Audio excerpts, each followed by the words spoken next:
एक बहुत अहम मुद्दे पर आपसे चर्चा करनी है, लेकिन उसके पहले कुछ तस्वीरें साझा कर लेते हैं। एक ये सेल्फी देखिए, उसके बाद एक ये दूसरी सेल्फी देखिए,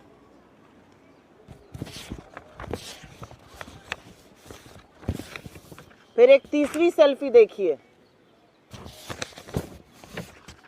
एक चौथी भी लेकर आई हूं। इन सेल्फियों को देखने के बाद आपको कुछ और दिखाऊंगी। 10 नवंबर 2016 को इस देश के तमाम अखबारों में, अगर आप थोड़ा जूम इन कर पाएं, तो फ्रंट पेज पर, कवर पेज पर 10 नवंबर 2016 नोटबंदी के 2 दिन बाद एक बड़ा सा विज्ञापन कवर पेज पर छपा था। और आप लोग तो प्रबुद्ध मीडिया के साथ ही आप जानते हैं कि कवर पेज कितना महंगा होता है, लेकिन ये कवर पेज का विज्ञापन छपा था जिस पर मोदी जी को मजबूत निर्णय, नोटबंदी जैसे मजबूत निर्णय को लेने के लिए साधुवाद किया गया था। पेटीएम ने छापा था। ये वही पेटीएम है जो नरेंद्र मोदी जी के ऊपर एक पिक्चर बनी है, थोड़ी घटिया सी पिक्चर थी, कोई बात नहीं। उस पर 15% का कैशबैक देता है, 200 रुपए कैशबैक, जिसका जिक्र प्रधानमंत्री उत्तराखंड की अपनी रैली में करते हैं। तो ये सारी सेल्फी में जो व्यक्ति आपको दिख रहा है, तमाम वीडियो है उछल कूद करते हुए, डांस करते हुए, खुश होते हुए। ये वीडियो विजय शेखर शर्मा के हैं, जो पेटीएम के सीईओ हैं, जो पेटीएम के संस्थापक हैं, फाउंडर हैं। और इस तरह का साधुवाद देना, इस तरह की खुशी व्यक्त करना स्वाभाविक है, क्योंकि मोदी जी ने छप्पर फाड़ के उनको खुशियां देने का काम किया है। आप ये सोचिए कि जिस नोटबंदी ने अर्थव्यवस्था को अधिया दिया, जिस नोटबंदी ने हजारों लाखों एमएसएमईज बंद कर दिए, लोगों को बेरोजगार कर दिया, उस नोटबंदी को साल दर साल अपने लिए सबसे शुभ दिन मानने का काम करने वाले व्यक्ति विजय शेखर शर्मा हैं। उन्होंने अपनी कंपनी का आईपीओ भी 8 नवंबर को ही किया था, 2021 को। खैर, परेशान करने वाली बात यह है कि इस व्यक्ति और इसकी कंपनी के खिलाफ मनी लॉन्ड्रिंग जैसे गंभीर आक्षेप लगे हैं और गंभीर आरोप लगे हैं। और ये विपक्ष ने नहीं लगाए, ये इस देश के भारतीय रिजर्व बैंक ने लगाए हैं। और उन अनियमितताओं के चलते उनके पेटीएम पेमेंट बैंक को प्रतिबंधित कर दिया गया है, पूरी तरह से बंद कर दिया गया है। ना वो टॉपअप कर सकते हैं, ना वो कुछ क्रय कर सकते हैं, ना वो जमा कर सकते हैं पैसा। 29 फरवरी से पेटीएम पेमेंट बैंक पूरी तरह बंद हो जाएगा। आपकी जानकारी के लिए सारी कार्रवाई आरबीआई ने अपने अधिनियम 35A के तहत की है। तो ये वो व्यक्ति है जो प्रधानमंत्री के बेहद करीबी हैं। ये वो व्यक्ति हैं जिनके बारे में प्रधानमंत्री अपनी चुनावी रैली में जिक्र करते हैं, तमाम सेल्फी खिंचाते हैं। आप सब जानते हैं, प्रधानमंत्री की तस्वीर को अगर आप किसी अखबार में इस्तेमाल करते हैं विज्ञापन के लिए, तो आपको पीएमओ की संस्तुति चाहिए होती है। तो ये बहुत करीबी है प्रधानमंत्री के, बहुत चहेते हैं, बहुत लाडले हैं। और अब ये मनी लॉन्ड्रिंग जैसे आक्षेपों से घिरे हुए हैं। और ऐसा नहीं है कि ये गाज एकदम से गिर गई है, क्योंकि अगर खबर देखिए और रिपोर्ट्स जो आप ही लोग लगा रहे हैं, उनके मुताबिक 2017 में लाइसेंस मिलने के 1 साल के अंदर गंभीर घपले शुरू हो गए थे। और आरबीआई ने बार बार दंडित करने का भी काम किया। कभी जमाकर्ताओं पर रोक लगी, कभी जुर्माना लगा 6-6 करोड़ रुपए का, तमाम चीजें हुई। लेकिन उस दौरान भी, उसके बावजूद भी प्रधानमंत्री इनकी पैरवी करते रहे, इनका प्रचार प्रसार करते रहे। कुछ बातें जिन पर इनको यह सजा सुनाई गई है उसका उल्लेख कर देती हूं। खबरों के मुताबिक आरबीआई ने 35 करोड़ पेमेंट बैंक के जो वॉलेट थे उसका निरीक्षण किया। उसमें से 31 करोड़, 35 करोड़ का निरीक्षण किया, 31 करोड़ निष्क्रिय पाए गए। पैन कार्ड, एक एक पैन कार्ड हजारों नंबरों से जुड़ा पाया गया। लाखों खातों का केवाईसी नहीं हुआ था। मनी लॉन्ड्रिंग की संभावनाएं इसी से उजागर हुई। बैंक द्वारा लगातार झूठी अनुपालन रिपोर्ट देती जाई गई और जो ग्रुप 197 कंपनी का नाम है, लेकिन पेटीएम की जो ग्रुप कंपनीज हैं उसमें आपस में जो घपला था, उसके चलते आरबीआई ने ये बड़ा कदम उठाया। यहां पर दो चीजों की बात करनी जरूरी है, क्योंकि पेटीएम पर पहले भी अपने डेटा को भारतीय जनता पार्टी के साथ साझा करने का गंभीर आरोप लग चुका है। आरबीआई ने पेटीएम पेमेंट बैंक के बीच और पेटीएम के बीच होने वाले डेटा ट्रांजैक्शन पर भी गहन चिंता जताई है और यह भी सामने आता है कि इस चिंता के बावजूद ना शीर्ष अधिकारियों का तबादला हुआ, ना उनके खिलाफ कोई कदम उठाया गया और कंपनी ने बिजनेस बढ़ाने के जुनून में लगातार नियमों का उल्लंघन किया और हर तरह के कानून को ताक पे रखा। शायद वो कहावत है हमारी तरफ, कहते हैं जब सैया भय कोतवाल तो डर काहे का। मोदी जी साथ में हैं, उनके साथ सेल्फी खींच रही हैं, वो प्रचार प्रसार आपका इलेक्शन रैली में कर रहे हैं, तो डरने की क्या बात है इन लोगों को। खैर, एक और चिंता जो आरबीआई ने जताई वो पेमेंट बैंक की शेयर होल्डिंग को लेकर है। करीब 49% हिस्सेदारी पेटीएम कंपनी की थी, जिसे लोग 197 कम्युनिकेशन के नाम से जानते हैं, लेकिन 51% हिस्सेदारी इस बैंक की सिर्फ और सिर्फ एक व्यक्ति विजय शेखर शर्मा के पास थी, जिनकी सारी सेल्फी मैंने आपके सामने साझा करी है। और ये एक बहुत चिंता का विषय है, क्योंकि इससे ये साफ होता है कि एक व्यक्ति जिस तरह का भी निर्णय चाहे वो कर सकता था। अंत में आरबीआई की कार्रवाई की एक बड़ी वजह, और ये बहुत चिंता का विषय ये भी था कि चीनी निवेश भर भर के, चीन की कंपनी का निवेश भर भर के पेटीएम में था, पहले अलीबाबा और उसके बाद भी जो एंट ग्रुप है चाइना का, उसके पास करीब 10% साझेदारी आज भी है और संभावनाएं हैं कि डेटा की साझेदारी उस कंपनी के साथ की गई। तो अंत में कुछ बड़े सवाल खड़े हो जाते हैं, कुछ बड़े गंभीर मुद्दे खड़े हो जाते हैं जिसको उठाना जरूरी है। क्या मोदी जी के मधुर संबंधों के चलते उद्योगपति कानून को ताक पर रखकर काम कर रहे हैं? इतने सारे उल्लंघनों के बावजूद भी पेटीएम पेमेंट बैंक को इतनी लंबी ढील क्यों दी गई? 2017 से ही अनियमितताएं शुरू हो गई थी, 7 साल तक इतनी लंबी ढील क्यों दी गई? मनी लॉन्ड्रिंग जैसे गंभीर आक्षेप लगे हैं, एनफोर्समेंट डायरेक्टरेट उसके बारे में क्या कर रहा है? ईडी कौन सी नींद सो रहा है पेटीएम को लेकर? ये जरूर पढ़ना चाहिए। पेटीएम ने बीजेपी, भारतीय जनता पार्टी और पीएम केयर्स फंड को कितना चंदा दिया और क्या उस चंदे की बदौलत वो आज तक बचा रहा है? पहले अडानी और अब ये बार बार जो मोदी जी के लाडले हैं, उनके खिलाफ एजेंसियां शिथिल क्यों पड़ जाती हैं? ये अपने आप में एक बड़ा सवाल है। और अंत में 2 सवाल जरूरी हैं। ईडी के 95% केसेस विपक्ष के लोगों के खिलाफ है, क्या ईडी इससे संतुष्ट है? और पेटीएम का तमाम ट्रांजैक्शन में लेन देन है, 10 करोड़ से ज्यादा तो पेटीएम के उपभोक्ता हैं, क्या यह डेटा भारतीय जनता पार्टी के साथ शेयर हो रहा है? सरकार की दी हुई जानकारी के मुताबिक वित्तीय वर्ष 2023 में करीब 137 लाख करोड़ का डिजिटल पेमेंट हुआ, जिसमें पेटीएम का अच्छा खासा शेयर है। क्या ये दावे के साथ कहा जा सकता है कि ये डेटा गोपनीय है, ये डेटा सुरक्षित है, या इसकी ब्रीच हुई है?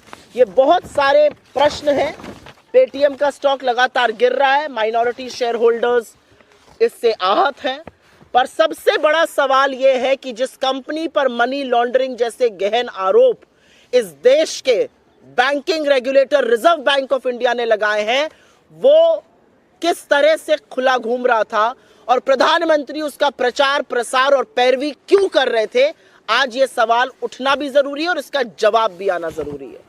I will very briefly make a statement in English on this. I have already shared multiple pictures here of selfies, of newspaper ads, of cash return as far as the Modi movie is concerned.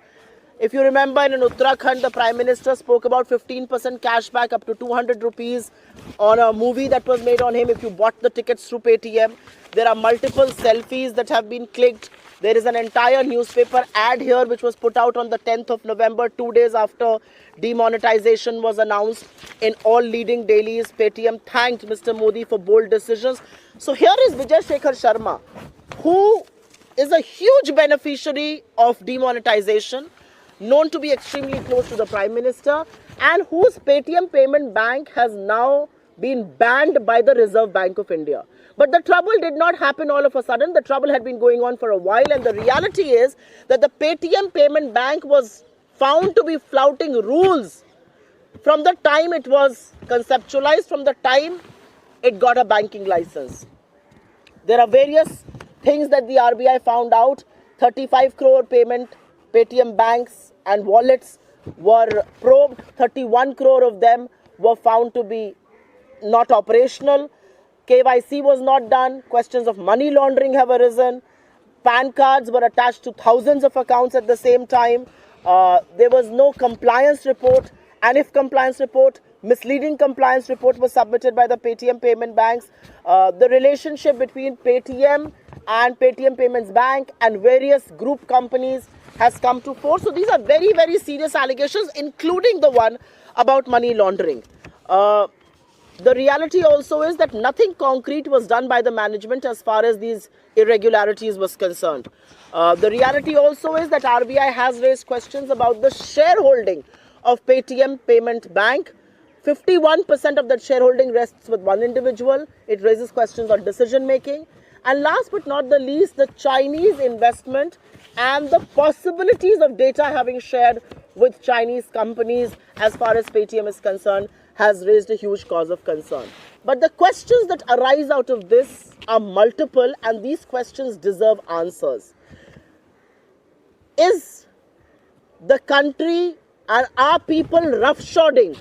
Are people close to Mr. Modi roughshodding over law and order, over regulations of the RBI because of their seeming closeness and their closeness with the ruling regime, especially Mr. Modi?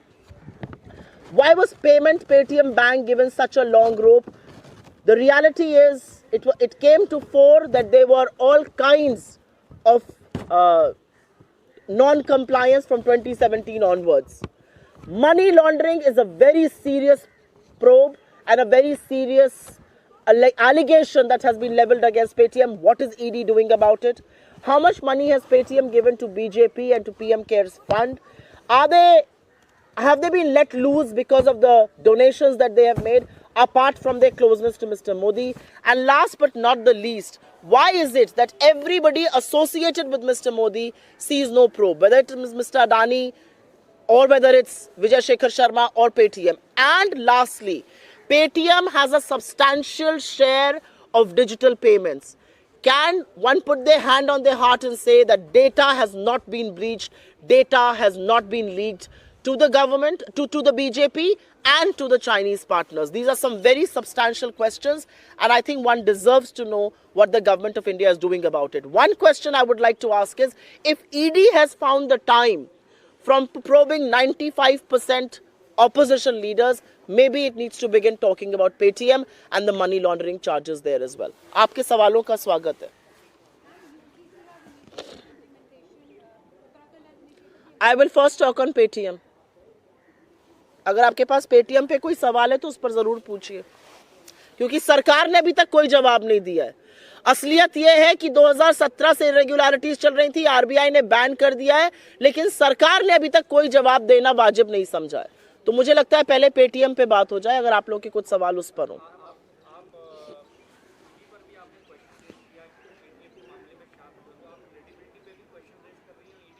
मतलब ED की credibility पर तो 4 साल का बच्चा question raise कर रहा है, तो मैं इस प्लेटफॉर्म से करूंगी तो कौन सी बड़ी बात हो जाएगी।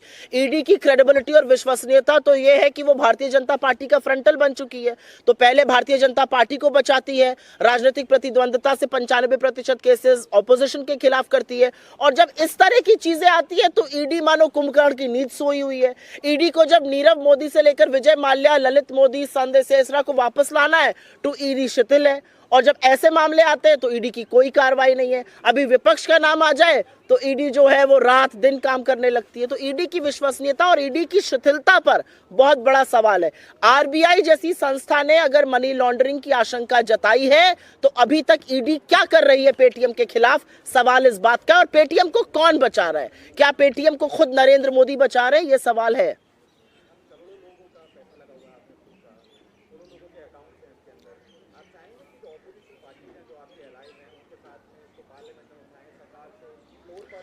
मैं बिल्कुल आशा करती हूं कि इस मामले को सदन में उठाया जाएगा। मैं बिल्कुल आशा करती हूं कि इस मामले की उचित कार्रवाई होगी। मैं आशा करती हूं कि जो छोटे निवेशकर्ता जिनका पैसा डूब गया और जो लोग उपभोक्ता है पेटीएम और पेटीएम पेमेंट बैंक के, उनको क्लैरिटी मिलेगी। एक अजीब सी आशंका है लोगों के अंदर, लोग घबराए हुए हैं, लोगों को लगता है कि उनका डेटा ब्रीच हुआ है। डेटा ब्रीच होने के साथ साथ यहाँ पर पैसे की भी बात है। इतने लोग जो फास्टैग यूज करते हैं, बहुत सारे लोग पेटीएम पेमेंट बैंक के थ्रू करते हैं, उसका क्या हो रहा है?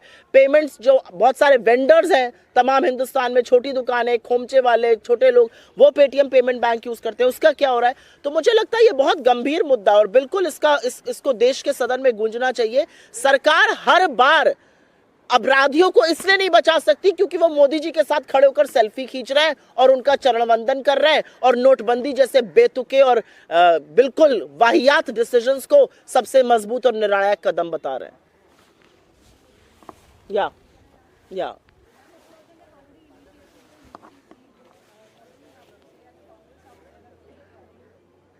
I don't have to say anything. I think these are election jumlas and they will continue up until elections. I think the government has been in power for the last 10 years. It's a second term for Uttarakhand government as well, and they are doing what they are doing. So I do think these are election gimmicks to distract you away from issues that I just spoke about. Because if you are not going to talk about those issues and if they are not going to distract you, you will ask, why has Paytm got unscorched? Why has Paytm got away with a seeming scam that they have done? Why has Paytm got away with alleged money laundering? These are questions that will be raised. You will raise questions on unemployment. You will raise questions on price rise. You will raise questions on income inequality. You will raise questions on why is the government cutting budgets on agriculture, education, health, social welfare. So because you should not raise those questions there, people should not raise those discussions. These things will be flouted. These are hot air balloons. Let them be floated.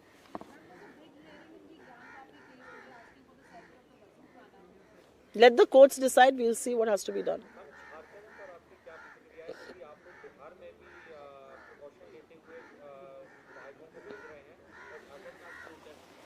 मुझे ऐसा लगता है कि लोकतंत्र में अगर आपको अपने विधायकों को हटाना पड़ रहा है, अगर आपको प्रिकॉशन लेना पड़ रहा है, तो ये लोकतंत्र के लिए बड़ा गंभीर दिन है। ये लोकतंत्र के लिए बड़ा दुखद दिन है। और दुखद दिन इसलिए है क्योंकि ये लोकतंत्र को तार तार करता है। ये दिखाता है कि सत्ता में बैठे हुए हुक्मरान पैसे और एजेंसियों के बल पर लोकतंत्र का दम घोटने का काम करते हैं। वो खरीद फरोख्त करते हैं, वो चुनी हुई सरकारों को गिराते हैं, वो मताधिकार का दुरुपयोग करते हैं। ये लोकतंत्र के लिए गंभीर विषय है और बिल्कुल जो कदम उठाना होगा चुनी हुई सरकारों को बचाने के लिए, मताधिकार की रक्षा के लिए, लोगों का जो मताधिकार था उसको ऊपर रखने के लिए, वो हम करेंगे।